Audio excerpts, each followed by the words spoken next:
Hello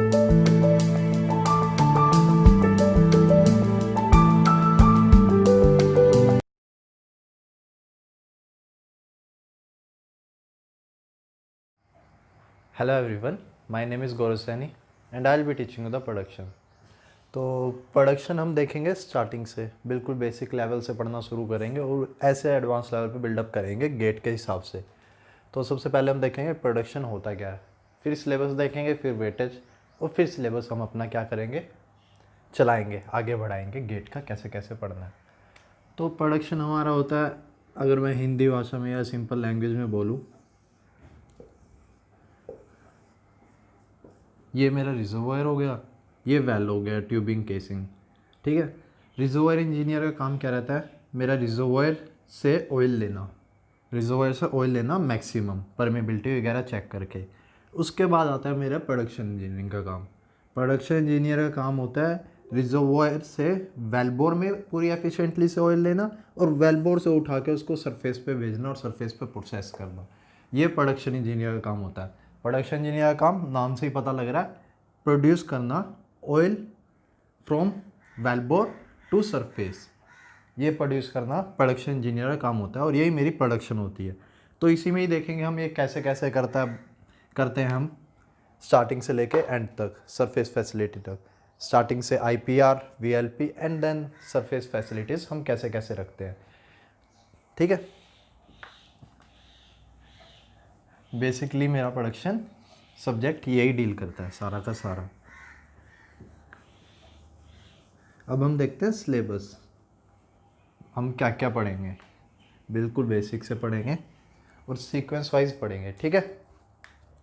और हाँ, एक और बात हो, जब मैं पढ़ा रहा हूँ ना, तो नोट्स अपने बना के, एक रजिस्टर और एक पेन, नोट्स साथ के साथ बनाना, कि उससे इंटरेस्ट भी बनेगा वीडियो में, बीच में बोरियत भी नहीं आएगी और सिंपल सी बात है, मतलब कंसेप्ट्स भी अच्छे बनेंगे आपके नोट्स में लिखने के, साफ सफाई आएगी, आपको समझ में अच्छे से आएगा, ठीक है। तो नोट्स और पेन और कॉपी अपने साथ लेके बैठना है वीडियो देखने के टाइम, ठीक है।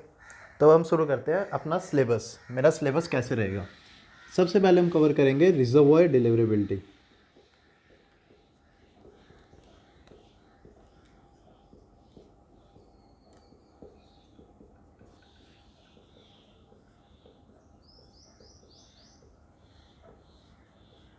रिजर्वायर डिलीवरेबिलिटी, इसमें अगर हम वेल देखें ना अपना, ये मेरा हो गया ट्यूबिंग, केसिंग एंड परफोरेशन। अब मेरे को यहाँ से मैक्सिमम रिजर्वायर से वेलबोर के अंदर मैक्सिमम लेना है, मतलब रिजर्वायर की डिलीवरेबिलिटी बतानी है कैसे। ये मेरा थोड़ा चैप्टर कनेक्ट होता है रिजर्वायर से कनेक्ट होके मेरा प्रोडक्शन में यहीं पे उतरता है, रिजर्वायर से डिलीवरेबिलिटी। तो ये मेरा रिजर्वायर से कनेक्ट होके अपना प्रोडक्शन में आता है। तो इसमें बेसिकली हम रिजर्वायर डिलीवरेबिलिटी मतलब रिजर्वायर कितना डिलीवर कर पा रहा है ये पढ़ेंगे, सिंपल। इसमें मेरे कंसेप्ट आते हैं IPR हो गया, ऐसे कंसेप्ट आते हैं, ठीक है। तो ये पढ़ेंगे हम रिजर्वायर डिलीवरेबिलिटी में। सेकंड है मेरा वेलबोर डिलीवरेबिलिटी। अब ऑयल मेरा जो है वेलबोर में आ गया,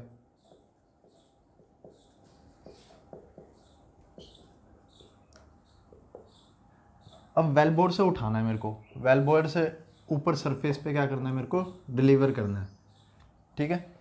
तो ये मेरा होगा वेलबोर डिलीवरेबिलिटी। इसमें हम पढ़ेंगे हमारे VLP कंसेप्ट्स, ट्यूबिंग कंसेप्ट, ये चीज़ें पढ़ेंगे, ठीक है। नोडल एनालिसिस भी इसी में ही आ जाता है। जो भी मेरा वेलबोर के अंदर जो भी कुछ चलता है वो सब मेरा इसी में ही आ जाता है। भाई मेरे को यहाँ से उठा के यहाँ पे ऊपर तक डिलीवर करना है।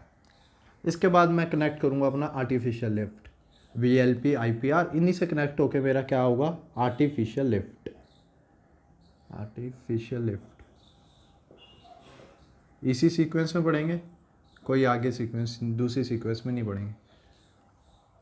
आर्टिफिशियल लिफ्ट, अब मैं देखूंगा मेरे IPR VLP में क्या दिक्कत आ रही है, तो मेरे को आर्टिफिशियल लिफ्ट की रिक्वायरमेंट क्यों है, रिक्वायरमेंट है तो कौन कौन सी आर्टिफिशियल लिफ्ट है, कितनी तरह की है, बहुत सारे होते हैं, pump, SRP, PS, PCP, ESP, ये सब कवर करेंगे। ये सारे आर्टिफिशियल लिफ्ट में सब कुछ कवर करेंगे। इसके बाद आता है मेरा well completion and work over.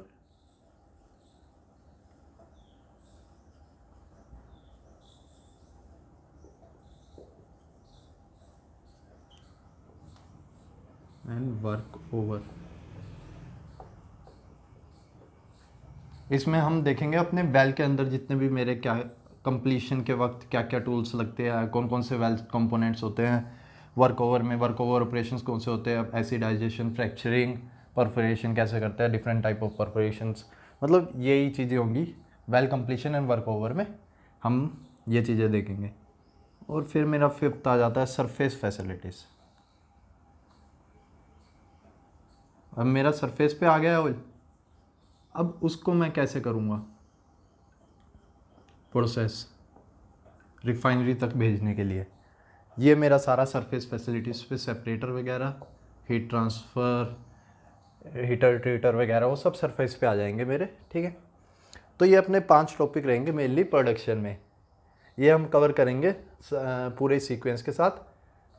और जैसे हो गया मैं reservoir deliverability, wellbore deliverability, reservoir deliverability, wellbore deliverability में ऊपर क्रिसमस ट्री भी आ जाता है, तो क्रिसमस में चोक भी आ जाता है, चोक कोरिलेशन वगैरह हम देखेंगे। फिर आर्टिफिशियल लिफ्ट हो गया, फिर वेल कंप्लीशन हो गया, एंड देन सरफेस फैसिलिटीज़, ठीक है। और हाँ, अब वेटेज देखते हैं, हमारी प्रोडक्शन की लास्ट ईयर वेटेज कितनी रही है। तो ये हमारा हो गया क्या सिलेबस, भाई हमारा सिलेबस हमने प्रोडक्शन में ये पढ़ना है। तो अगर हम वेटेज देखें ना, रिजर्वायर के बाद ना सबसे ज़्यादा यही सब्जेक्ट है ना जो वेटेज होल्ड करता है। अगर आप लास्ट ईयर का ट्रेंड भी देखोगे ना उठा के, तो ऑन एन एवरेज ना 15 मार्क्स का इसी सब्जेक्ट से आता है, प्रोडक्शन से।